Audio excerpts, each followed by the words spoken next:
our first speaker, Professor Georges Haddad, who has been elected only a few months ago, as a matter of fact, as president of the University Paris-1 Panthéon-Sorbonne.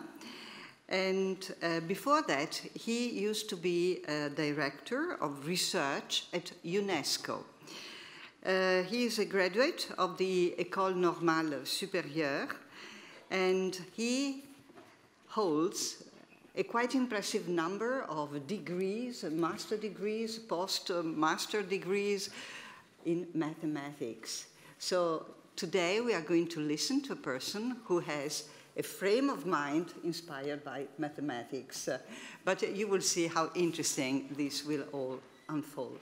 Now, human minds function in similar ways, but the cultural worlds that we have invented and perpetuated are kept in place through discourse, through speech, through print, through the printing press, and they are growing all the time and becoming more and more complex. Now, then there is this totally new environment, namely that of the Internet, in which the current world finds itself. Now, since this world is evolving, it was not the same in 72 or 96, and is even more different today in 2016, and in the next few years it will change yet again, no doubt. Now, cultural worlds are different today because they are immediately accessible from everywhere, and this was anticipated in those first two reports, but immersion in a virtual digital world that is opening before our eyes and that is leading humanity into an adventure that we don't yet understand and that will require a new analysis. So it's a virtual world, but the impact is very real on the climate, on our fauna and our flora, on the way we interact with one another. All of these are threatened by what I might call an ecocide at the planetary level. The warning bells are ringing, and if men and women do not hear them out and act quickly, there will be a catastrophe. And yet humankind is mired in inertia. Our inertia is present. We have adapted ourselves to a biological calendar of 24 hours a day, 12 months a year, etc. We are aware of the regularity of the celestial stars, and we have analyzed this through our language of mathematics and precise sciences, this with a view to understanding what is stationary and what is cyclical. And we have adapted to these biological and physical environments, but will we be prepared to adapt to a very rapidly changing cultural world that we reinvent every time? But we don't know whether human minds can adapt to the acceleration of the change in the cultural world. That was already a terrible challenge to rise up to at the time of the Industrial Revolution, which liberated human beings from tasks requiring physical force. But as for the informatics revolution, it is running so fast that it outstrips any changes in the physical and biological world. Human scientists are beginning to unravel the secrets of the gene, and of the natural world as a whole, and everything that makes it possible for life to exist on this planet. The new Golems, Frankensteins, and Prometheuses of our time don't no longer understand the possible future fate, and they are trapped in the fact that knowledge is developing too slowly to keep up with cultural change, and therefore the challenges we are confronted with are greater than ever before. There is therefore an absolute necessity for justice, for a sense of judicial fairness, The education, therefore, must be fair, it must be equal, there must be equal opportunity at all places on the planet for all human beings.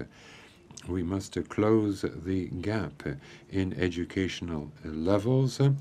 Very often that results in a gap in income levels, and that is something that must be combated, and that must be one of the main objectives of any educational system. And we need a flexible organization in cluster networks, this both in terms of knowledge and in terms of those who are involved in providing education.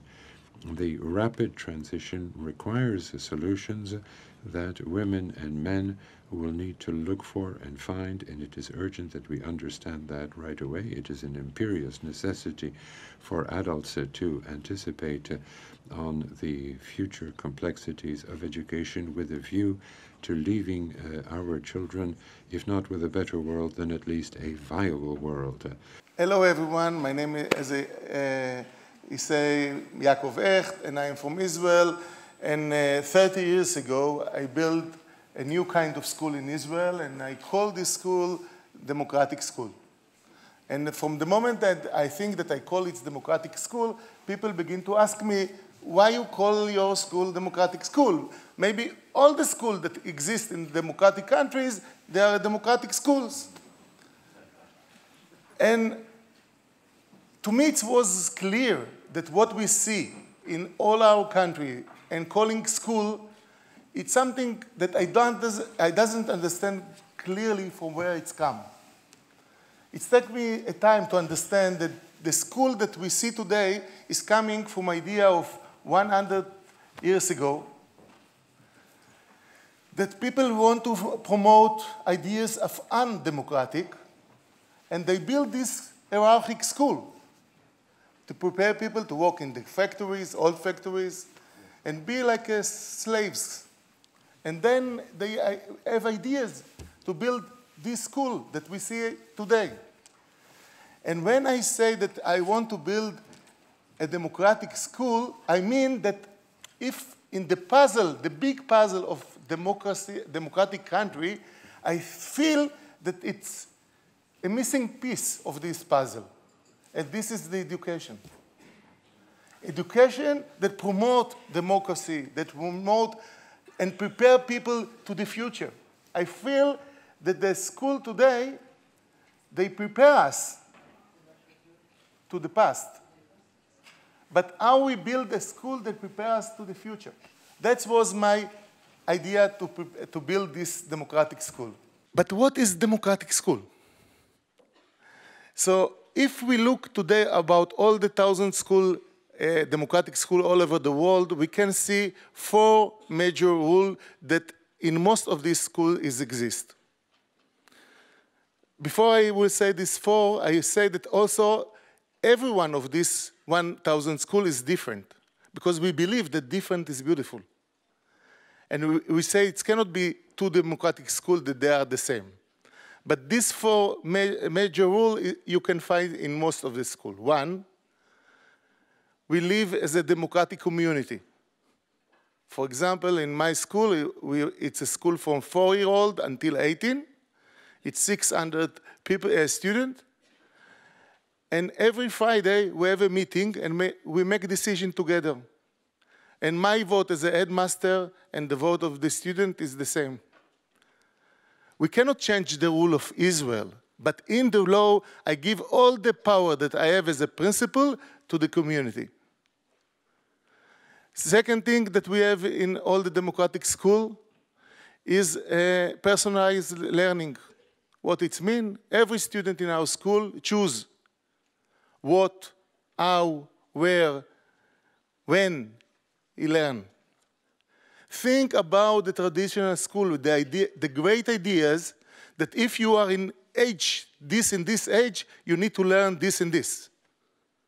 We think that the most important thing that God creates us is that He creates us different. And school need to continue to find our different, our uniqueness. And what we see in the traditional school, they try to make us the same. In the same time that I'm born, I sit with the same people in the same age, and we learn the same. So in the democratic school, everyone learn different. In mixed ages. Rule number 3.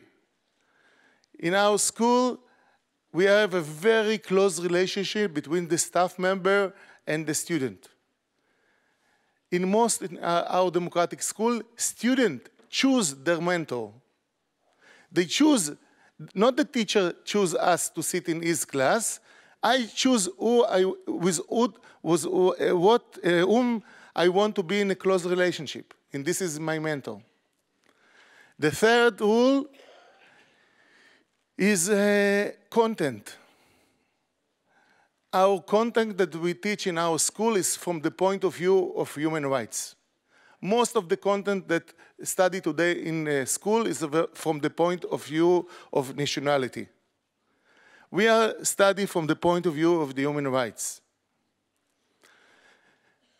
And as you understand, the movement became very big. Now we have a teacher training program all over the world, and a lot of schools begin to deal with the idea of democratic education. And when we say democratic education, we don't talk about that the school continue to be the same. Because a lot of people say, okay, we are the traditional school, we work undemocratic way, and we will teach democracy. We say this cannot work. It cannot work.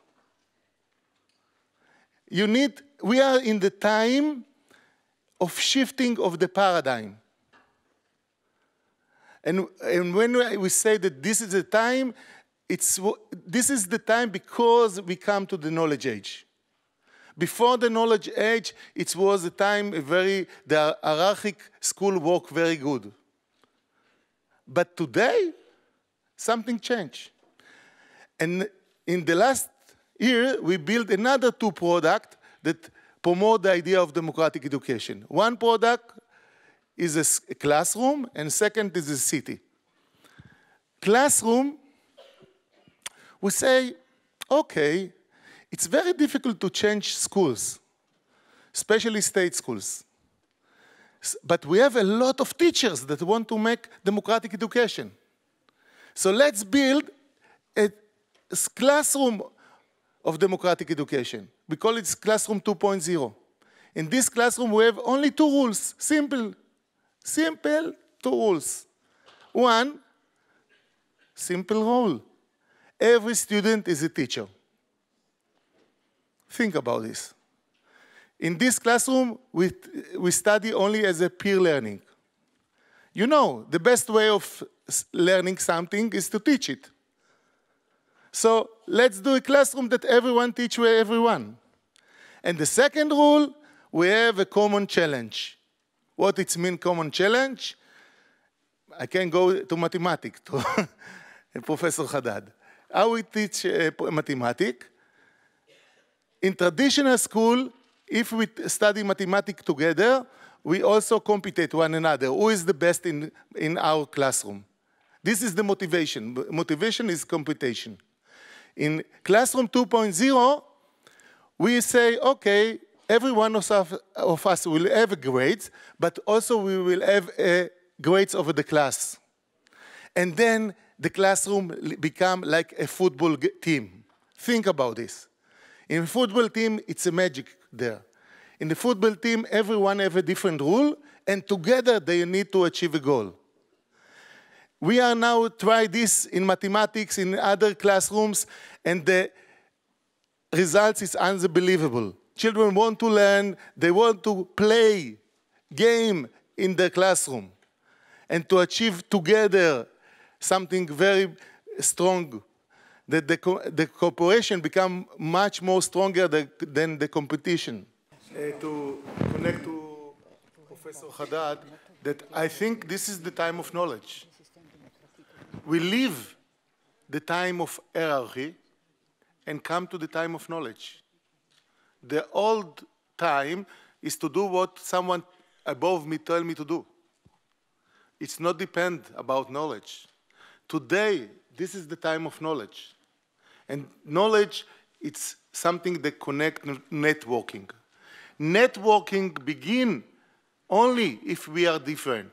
When I say to you that God created us different, think, for example, that God was create us not different, the same. And I was coming here to you, to this meeting, and all of you were Yaakov. That was catastrophe.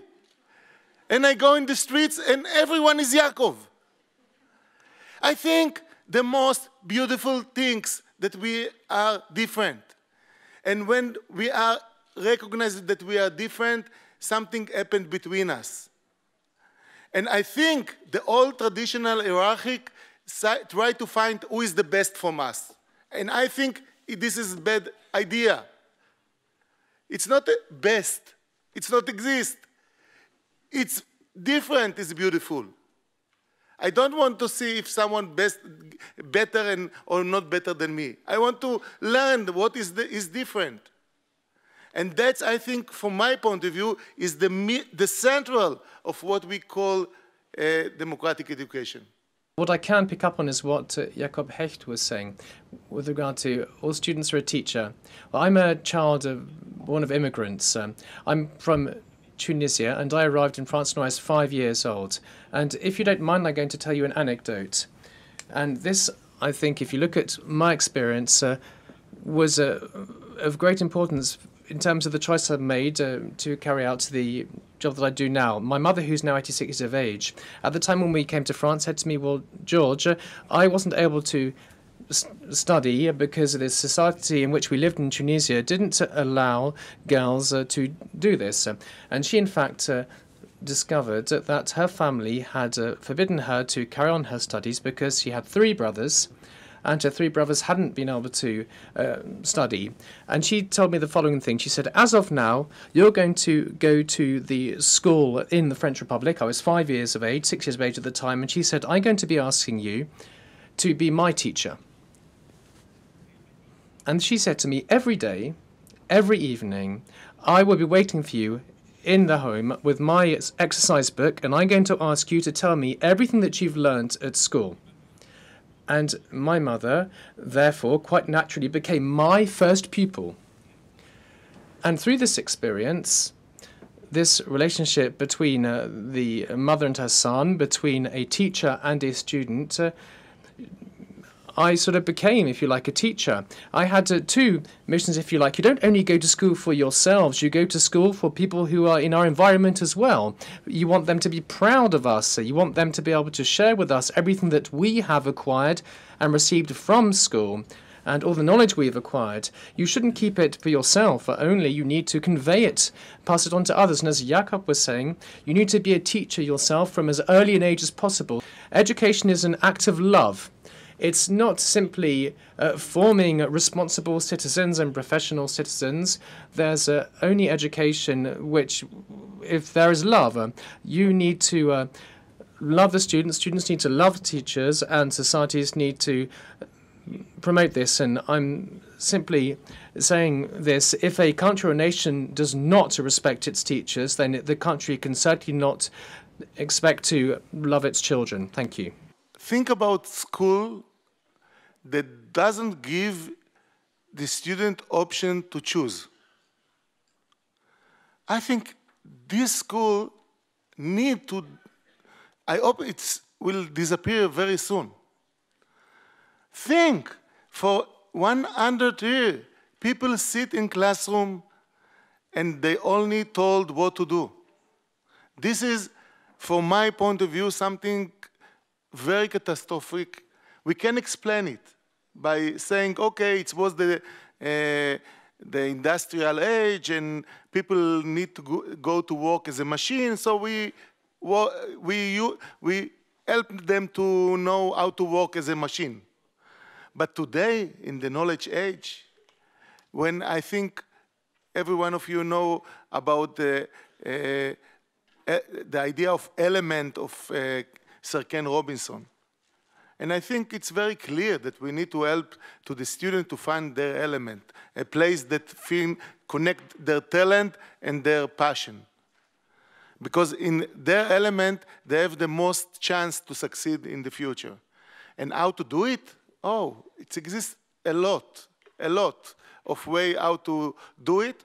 And I hope that it will be a net here between everyone, that we will share with one another ideas how to do it. And this is the time of sharing.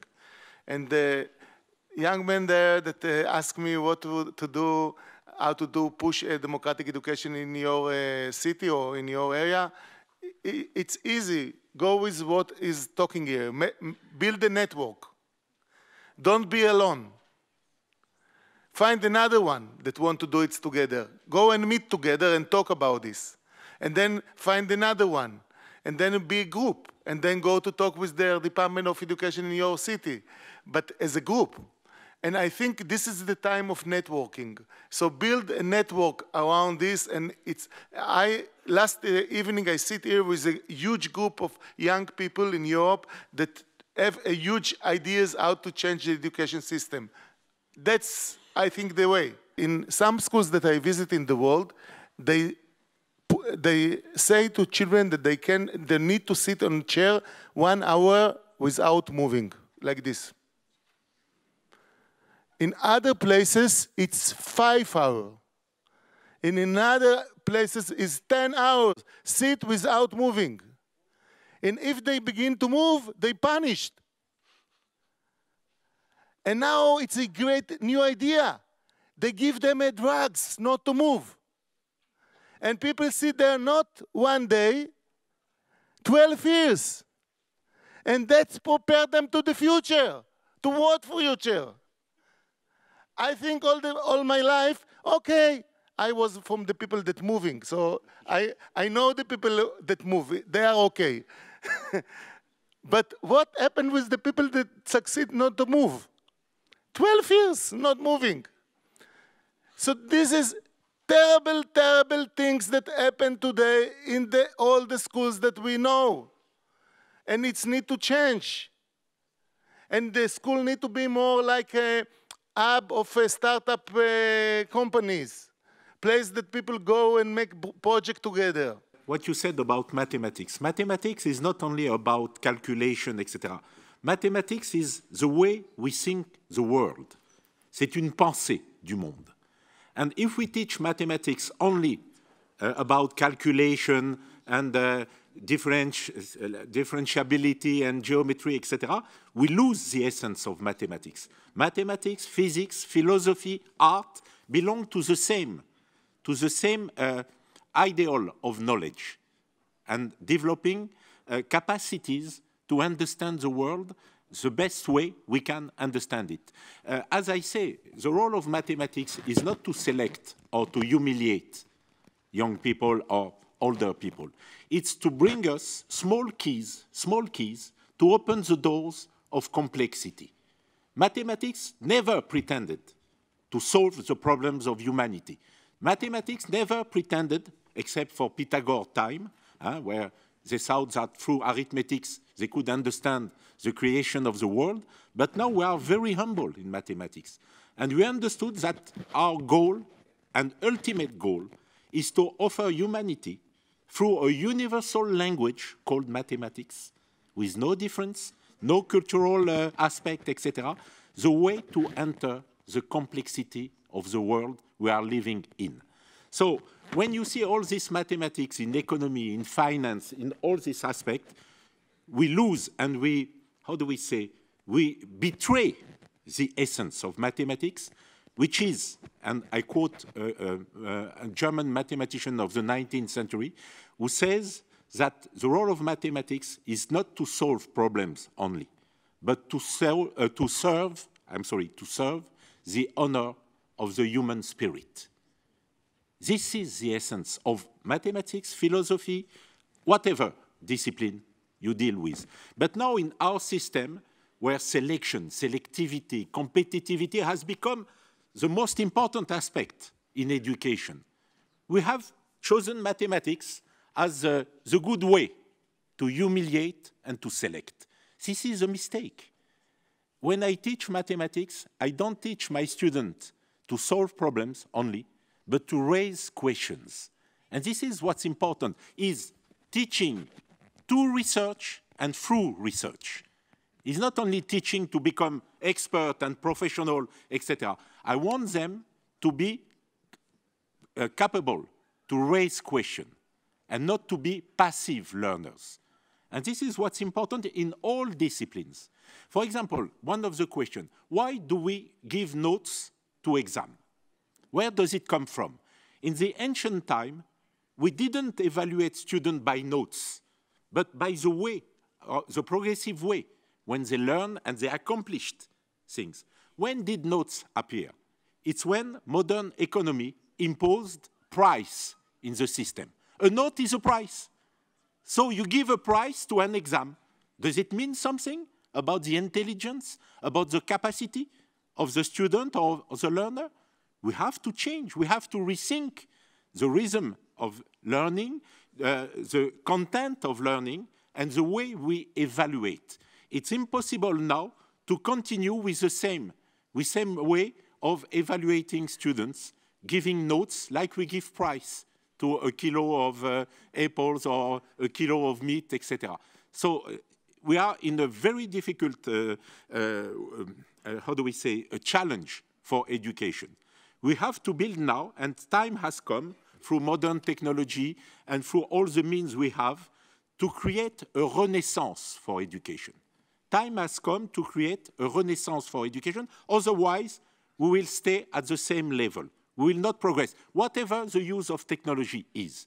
And this is why I think that in education, of course, we are increasing capacities with computers, etc. But we have to keep the human dimension of education.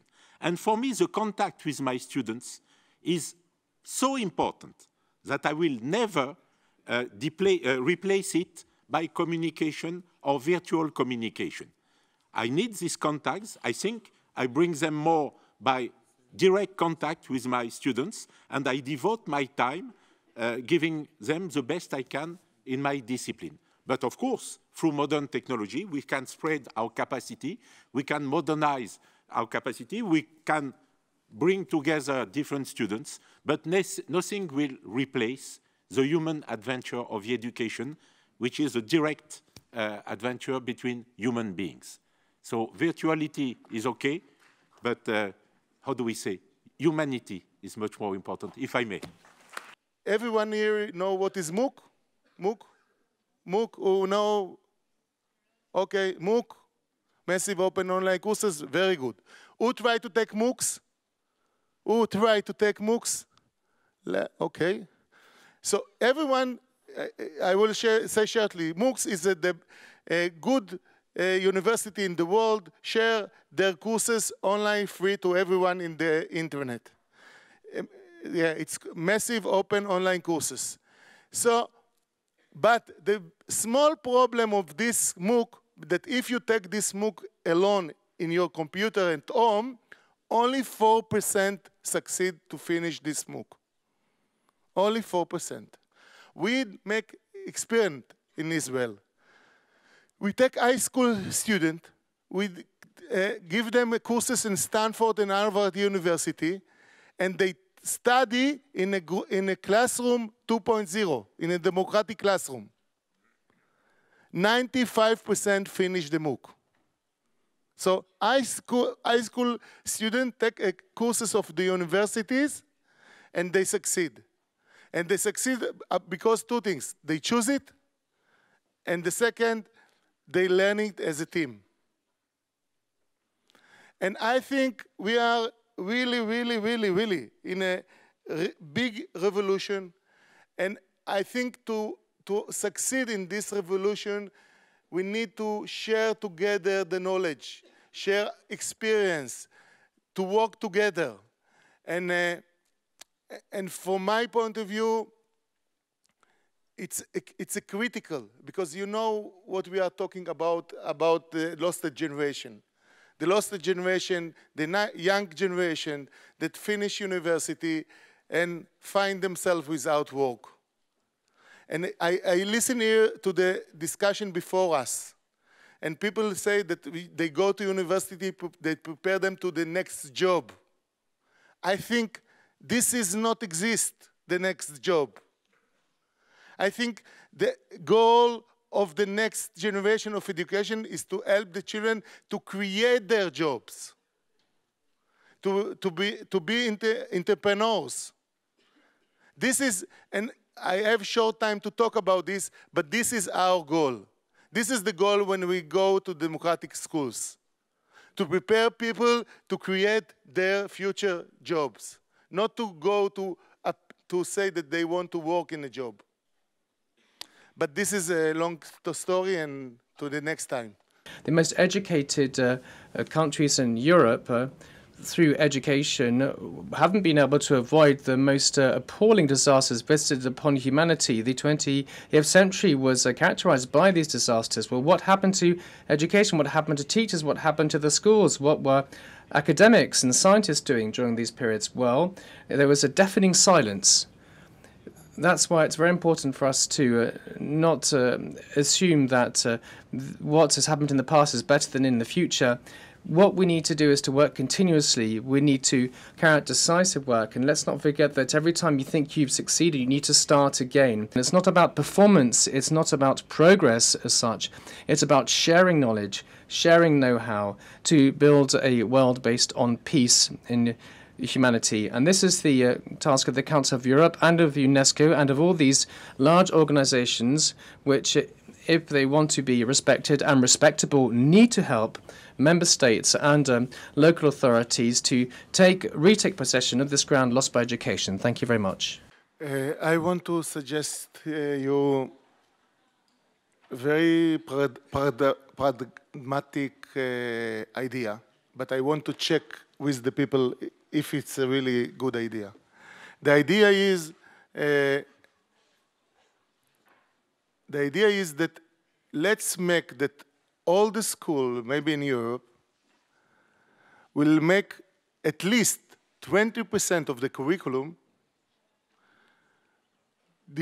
make a decision about 20% of the curriculum, student and teacher together, by democratic process.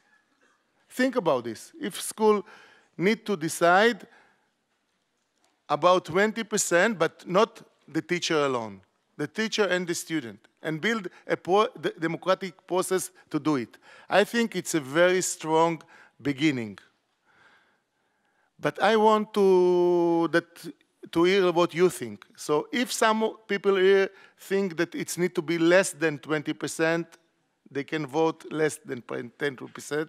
If 0, or more than 20%, okay?